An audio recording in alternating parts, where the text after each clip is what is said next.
Hey, this is Miss Cooper here with your Chapter 4 commentary video.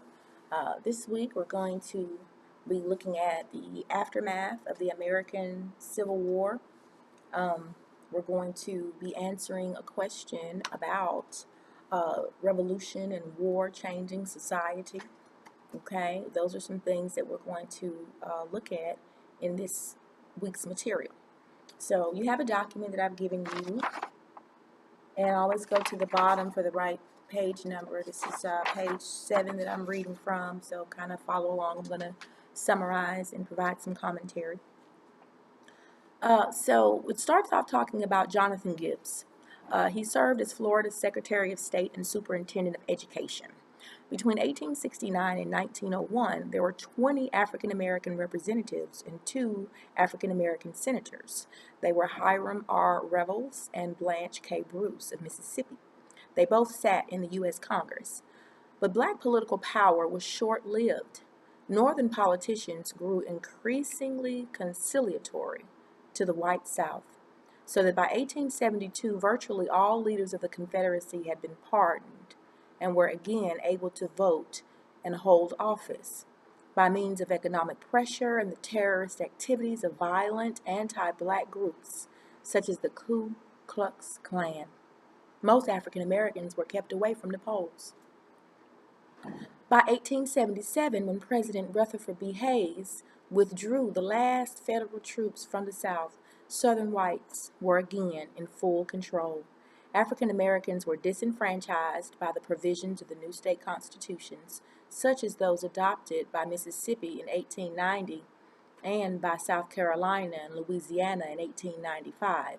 Only a few Southern black elected officials lingered on. No African American was to serve in the U.S. Congress for 3 decades after the departure of George H. White of North Carolina in 1901. So Reconstruction was a failure.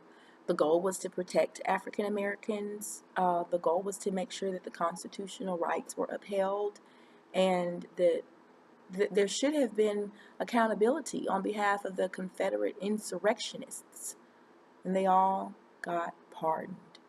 They all got their rights back, and they all got back in the White House and began making policies all over again. The rebirth of white supremacy in the South was accompanied by the growth of enforced racial separation, starting with Tennessee in 1870. All the southern states reenacted laws prohibiting marriage between blacks and whites. They also passed Jim Crow laws segregating blacks and whites in almost all public places. By 1885, most southern states had officially segregated their public schools. Moreover, in 1896, in upholding a Louisiana law that required the segregation of passengers on railroad cars, the U.S. Supreme Court, in the case of Plessy v. Ferguson, established the doctrine of separate but equal. Separate but equal became a philosophy, a doctrine. This was what people thought in 1896.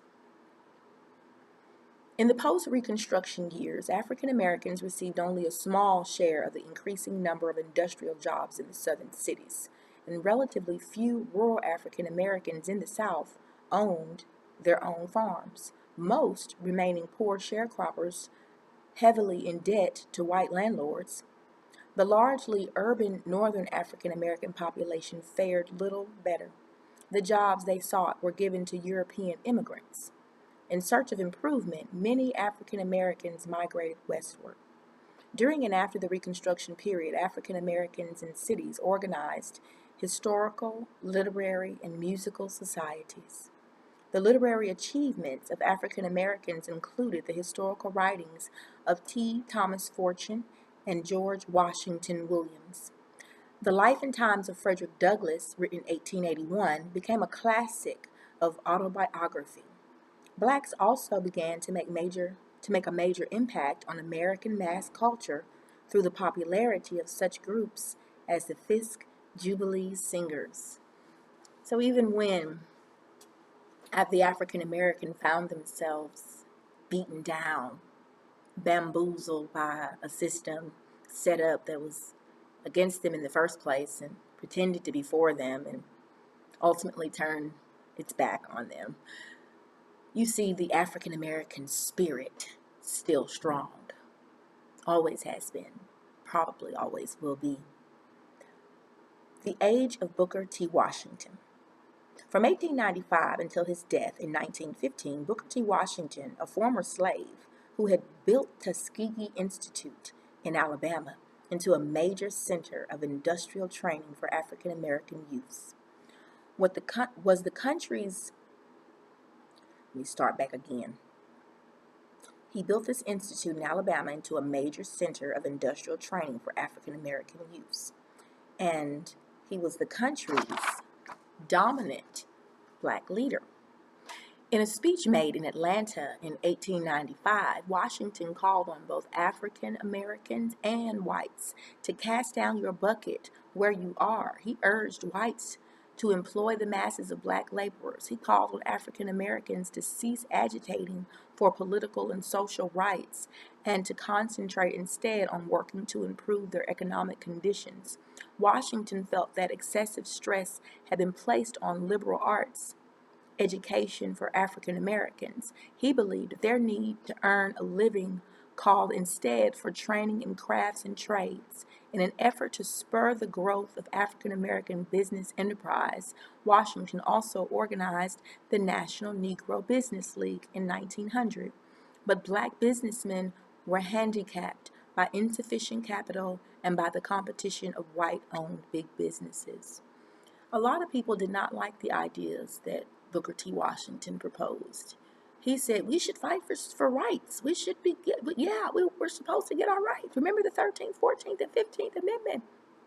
And all of that was true. But Booker T. Washington made a very valid point. Cast your bucket down where you are and work. You can continue to work on social justice and rights, but you have to work, period. Wherever you are, you have to work. You cannot stay stagnant and wait on others to come to your side of thinking or be swayed to your point of view. Point of view is one of the standards that we're looking at in terms of a perspective. How do people feel about a certain topic or a certain issue? What's one side of it? What's another side of it? Washington was highly successful in winning influential white support and became the most powerful African American in the country's history at the time. But his program of vocational training did not meet the changing needs of industry, and the harsh reality of discrimination prevented most of his Tuskegee Institute graduates from using their skills. The period of Washington's leadership proved to be one of repeated setbacks for African Americans. More blacks lost the right to vote. Segregation became more deeply entrenched, and anti-black violence increased. Between 1900 and 1914, there were more than 1,000 known lynchings. Anti-black riots raged in both the South and the North, the most sensational taking place in Brownsville, Texas in 1906, in Atlanta in 1906, and Springfield, Illinois in 1908. Meanwhile, African American leaders who opposed Washington's approach began to emerge. The historian and sociologist W.E.B. Du Bois criticized Washington's accommodationist philosophy in his book, The Souls of Black Folk, written in 1903. Others who questioned Washington's methods included William Monroe Trotter, the militant editor of the Boston Guardian, and Ida B. Wells Barnett, a journalist and a crusader against lynching. They insisted that African Americans should demand their full civil rights and that a liberal education was necessary for the development of black leadership. At a meeting in Niagara Falls, Ontario in 1905, Du Bois and other black leaders who shared his views founded the Niagara Movement. Members of the Niagara group joined with concerned liberal and radical whites to organize the National Association for the Advancement of Colored Peoples, NAACP, initially known as the National Negro Committee. In 1909, the NAACP journal Crisis, edited by Du Bois, became an effective advocate for African American civil rights.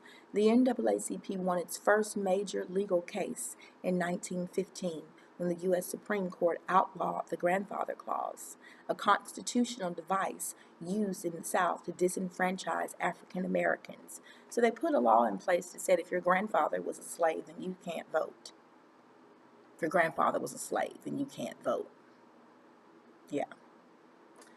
Black contributions to scholarship and literature continued to mount. Historical scholarship was encouraged by the American Negro Academy, whose leading figures were Du Bois and the theologians Alexander Crummell and Francis Grimmick.